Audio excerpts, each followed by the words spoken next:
নির্বাচনের সময় প্রার্থীরা মানুষের বাড়ির দেয়ালে পোস্টার লাগান, এতে দেয়ালের সৌন্দর্য নষ্ট হয়। বিনা অনুমতিতে কারো ব্যক্তি মালিকানাধীন বাড়ির দেয়ালে পোস্টার লাগানো জায়েজ হবে কিনা?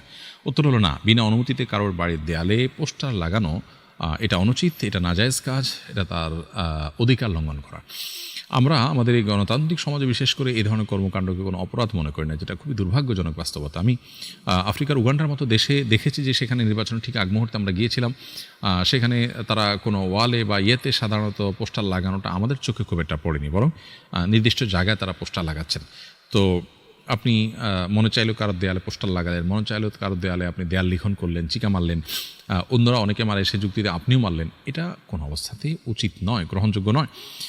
যারা মানুষের সেবা করতে চান তারা যদি মানুষের অধিকার নষ্ট করে সেবা করার ওই চেয়ার পর্যন্ত যান, তাহলে সেখানে গিয়ে তিনি কী করবেন, যার ভিতরে এই চেতনাটা কাজ করে না। এই জন্য এটা কোনো দায়িত্বশীল মানুষদের কাজ না।